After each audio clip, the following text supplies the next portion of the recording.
Bonsoir. Donc il serait un petit peu présomptueux de ma part de me présenter comme le protestant, surtout que parmi les personnes qui ont introduit, il y a Rémi Epting, que je ne vois plus, mais qui, il est là, qui en sait beaucoup plus sur le protestantisme que moi, puisqu'il est à la fois l'auteur et il a été le rédacteur de Réforme, donc c'est pour moi une référence. Donc, vous apportez la parole, non pas générale sur le protestantisme, parce qu'on ne peut pas vraiment parler du protestantisme, mais des protestantismes. En effet, en France, la religion prétendue réformée, telle qu'elle était nommée à l'époque, a connu au XVIe siècle, suite à l'Édit de Nantes, une période où elle a été tolérée. Les protestants ont donc connu une période de prospérité démographique. Et la révocation de cet édit a mis fin à cette période et les a reconduits dans la minorité. On parle entre nous de petits troupeaux. On pourrait dire que ce sentiment minoritaire fait un peu partie de notre identité de protestants, au même titre que l'attachement à l'organisation républicaine et laïque, qui annulait le principe disant que la religion du souverain déterminait la religion du peuple. Alors, laissez-moi vous citer quelques noms du protestantisme, fruit de cette conscience de la fragilité et de la fragilité de la liberté de penser. D'abord, je pense à Jean-Paul Rabot Saint-Étienne, qui était pasteur, mais qui était surtout l'un des rédacteurs de la Déclaration des droits de l'homme et du citoyen. Et je vais me permettre une citation, il n'y en aura pas trop. Il existe enfin, disait-il en 89, une nation française, et c'est à elle que j'en appelle. Je ne lui fais pas l'injustice de penser qu'elle puisse prononcer le mot d'intolérance. Il est banni de notre langue, où il n'y subsistera que comme un de ces mots barbares et surannés dont on ne se sert plus, parce que l'idée qu'il représente est anéantie. Mais messieurs, disait-il à la Convention, ce n'est même pas la tolérance que je réclame, c'est la liberté. Ou alors Ferdinand Buisson, qui était constructeur avec Jules Ferry de l'école laïque, et qui écrit dans le dictionnaire, aujourd'hui la plupart des principes pédagogiques proclamés par les protestants sont devenus comme la propriété générale des peuples. Enfin, le pasteur Marc Bogner, et je m'arrêterai là, qui sera nommé juste parmi les nations en 88, en raison de son combat contre les lois de Vichy. On s'en arrêtera là car le vivre ensemble passe non pas par une compétition entre les cultures, mais par une mise en commun de valeurs qui n'ont pas été acquises dans la facilité. Et je crois que la leçon que nous pouvons tirer est que, quelles que soient nos cultures religieuses ou philosophiques, c'est que la somnolence met en danger ses acquis précieux. Autre caractéristique des protestants, à la suite de l'invention de l'imprimerie, le texte sacré de la Bible et du Nouveau Testament ont été très vite traduits en langue populaire pour permettre à chacun d'en faire l'exégèse, d'où une pluralité dans l'appréhension de la croyance et de ce fait une pluralité de protestantisme. Si bien qu'un proverbe dit qu'il y a chez les protestants un pape dans chaque paroisse. Et par conséquent, l'excommunication devient impossible, même si quelques anathèmes traînent ici et là. Par exemple, en Afrique du Sud, certaines paroisses étaient pro-apartheid, d'autres non, et il fallait faire avec. Il n'y avait personne qui n'avait le pouvoir sur terre de trancher.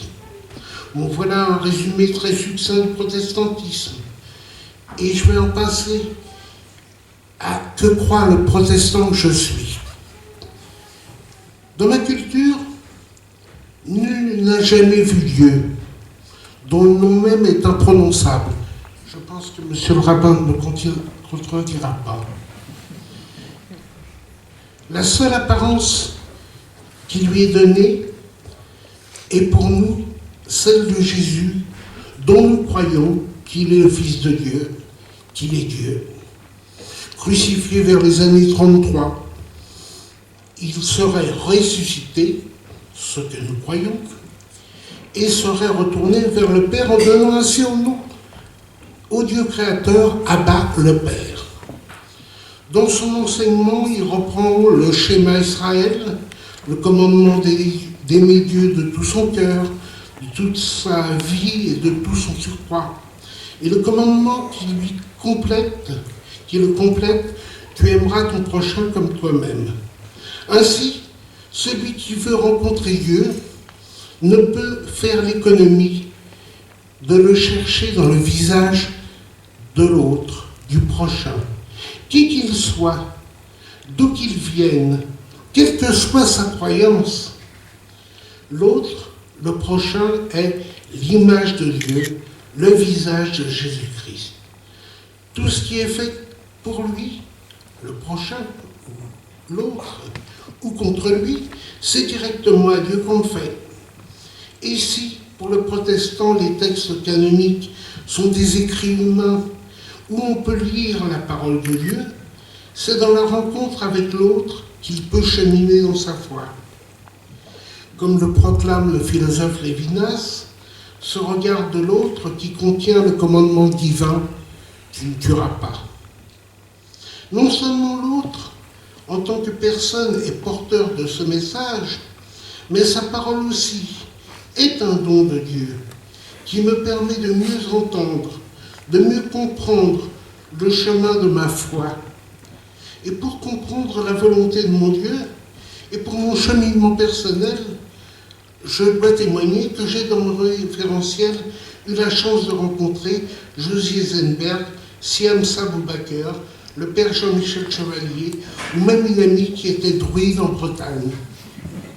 Vivre ensemble, ce n'est pas seulement vivre côte à côte en cherchant à être semblables et uniformes, mais différents et de ce fait complémentaires. La vision marxiste du monde, c'est en gros de changer le monde qui m'entoure pour changer l'individu que je suis. La vision protestante serait plutôt changer l'individu que je suis grâce à l'apport du monde qui m'entoure. Ce qui ne m'empêche pas cette action. Prendre en main la solidarité avec les personnes en difficulté. C'est ce que nous appelons la diaconie. Elle correspond à une conséquence de notre foi. À Cergy-Pontoise et environ, cette diaconie est mise en œuvre par l'entraide protestante, qui fait surtout un travail de domiciliation, mais je pense qu'elle est représentée, je suis sûr qu'elle est représentée dans le hall, et qui fait également un travail avec le maillon et des dépannages matériels, de l'alphabétisation. Je précède la question. Faut-il être protestant pour en bénéficier? La réponse est non. Faut-il être protestant pour y participer? La réponse est également non. C'est en travaillant ensemble que nous participons à la chaîne humaine, qui fait que nous appelons pompeusement le vivre ensemble. La meilleure des pensées est celle qui vient en marchant, et ce n'est pas un chrétien qui a dit ça.